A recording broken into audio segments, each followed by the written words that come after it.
आजकल मांग नहीं भरते आप लोग, क्यों? शर्म आती है क्या भरना मांग? सीता मैया लंबी मांग भरती थी, और ये मांग भरना भारतीय परंपरा है मेरी मां। ये मांग आपकी शोभा है, इस शोभा को बनाए रखिएगा।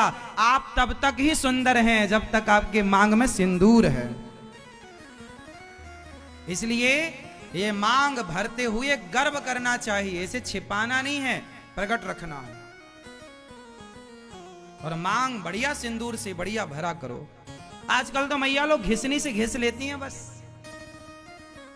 फैशन बहुत बड़ा है।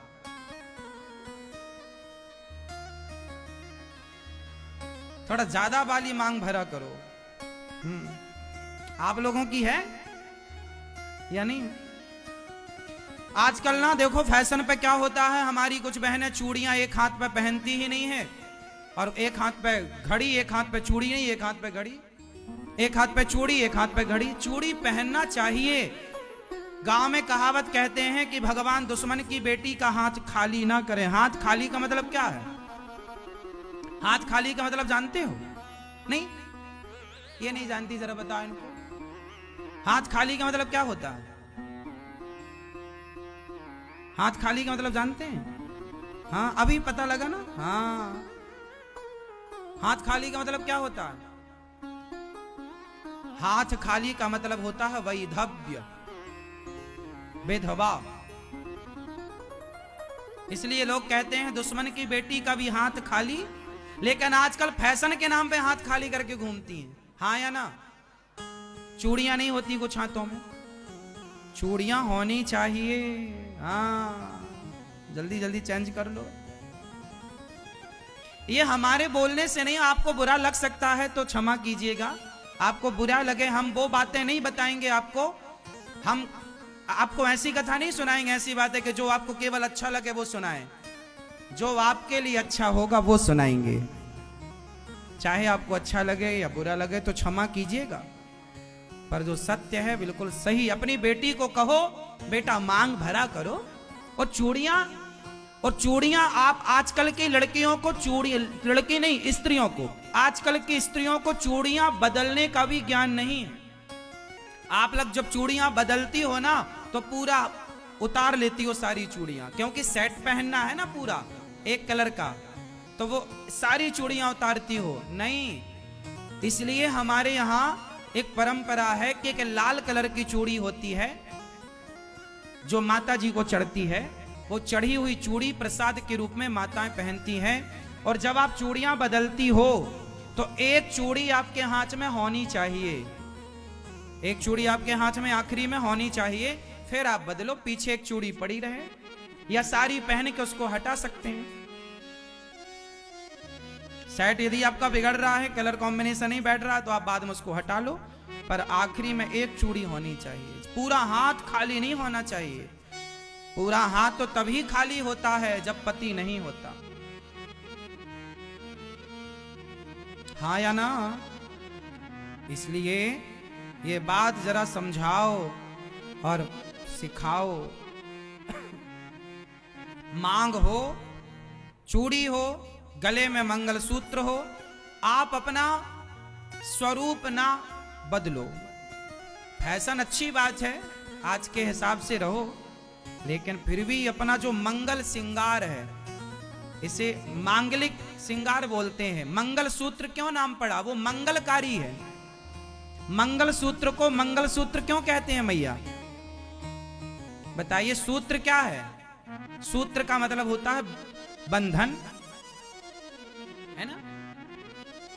जैसे रक्षा सूत्र है, भाई रक्षा सूत्र बांध दो, ऐसे मंगल सूत्र होता है। मंगल सूत्र का मतलब क्या होता है?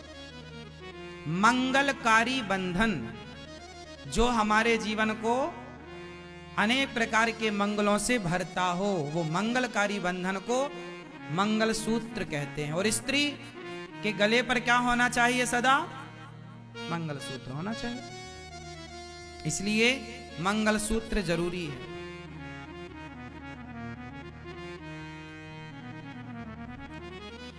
तो पति हनुमान जी ने एक बार माता सीता को देखा कि माता सीता सिंदूर लगा रही थी।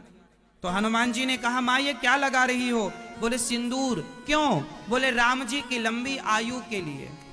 तो हनुमान जी बोले, क्या आपके इतने से सिंदूर लगाने से राम जी की आयु लंबी होगी? हाँ। तो सीता मैया ने कहा, जरूर होगी बेटा। हनुमान जी बोले, यदि आपके सिंदूर लगाने से राम जी की आयु लंबी होती तो आज से मैं पूरे शरीर में सिंदूर लगाऊंगा। तब से हनुमान जी को सिंदूर चढ़ने लगा। तब से हनुमान जी को क्या चढ़ने लगा? सिंदूर। तो मांग क्यों भरते हैं आप लोग? मांग क्यों भरी जाती है मैया? आप बताओ। पति की लंबी आयु के लिए तो लंबा भरो ना।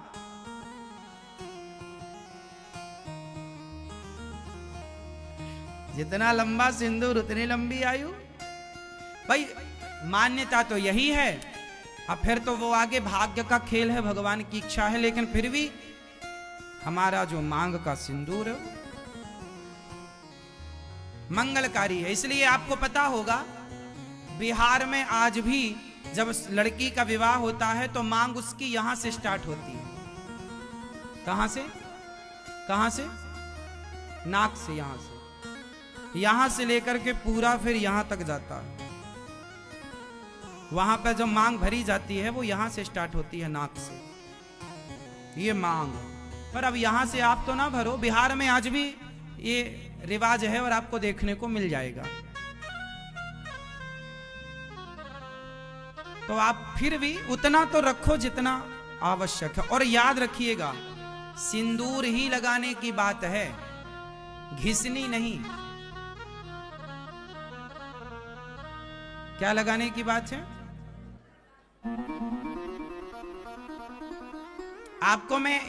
आपको यदि बाजार का सिंदूर रिएक्शन करता हो, परेशान करता हो, तो मैं आपको सिंदूर बनाने का तरीका बता दूं। कुमकुम बढ़िया घर में बना लिया करो। हल्दी लो और हल्दी में जरा सा नींबू मिलाओ। क्या मिलाना है? नींबू। हल्दी में जरा सा नींबू मिला लो और फिर उसको बढ़िया सा ठीक से कर लो, पीस लो। देखो बन गया सिंदूर। मतलब रोली कुमकुम लाल हो गई। माता जी को चढ़ा दो, भगवान जी को, राधा रानी को, सीता मैया को चढ़ा दो। और सिंदूर जब लगा, सिंदूर मतलब रोली, सिंदूर भी होता है, रोली भी, कोई दिक्कत नहीं है। कुमकुम बोलते हैं, कुमकुम। क्या बोलते हैं? कुमकुम। और सिंदूर ना खाली बाजार से खरीद के नहीं लगाना चाहिए। महिलाएं 90% महिलाएं गलती करती हैं कि आप लोग सिंदूर लाए, आप लोग कुमकुम लाए और आपने डायरेक्ट लगा लिया। ऐसे नहीं लगाते। पहले जो सिंदूर माथे पर लगाना हो, जो भी कुमकुम लगाना हो, पहले उस कुमकुम को, पूरी कुमकुम को एक डिब्बे में भरो, एक पात्र में भरो। और भरने के बाद सबसे पहले ले जाओ उस कुमकुम को माता जी को समर्पित कर दो। राधा रानी को, सीता मैया को, दुर्गा मैया को। पहले दुर्गा मैया की मांग में वो सिंदूर लगाओ, अर्थात सीता मैया की मांग में वो सिंदूर लगाओ। आप उस सिंदूर को माता जी की मांग में लगाकर और आप कहो, हे माँ, जो आप अपने राम जी की लंबी आयु के लिए सीता मैया ये जो मांग भरती हैं, तो आज इस दासी के सिंदूर से अपनी मांग सजाइए। और फिर उस सिंदूर के कुछ कण फिर अपने पूरे के पूरे सिंदूर में मिला लीजिए। वो पूरा सिंदूर हो गया प्रसादी सिंदूर या प्रसादी कुमकुम। क्या हो गया वो सीता मैया को लगने के बाद क्या बन गई? जोर से प्रसादी बन गई। अब उस प्रसादी सिंदूर को फिर आप अपने माथे पर लगाया करो। हल्दी तो नुकसान नहीं करेगी, तो आप घर पर ही कुमकुम बना सकते हैं। पूरा केमिकल मुक्त सिंदूर कुमकुम, उसे आप बना के प्रयोग कीजिए। यदि बाजार की चीजों से आपको नुकसान है तो चलिए। तो कुल मिलाकर के इन चीजों का विशेष ध्यान रखना चाहिए, छोटी छोटी बातों का।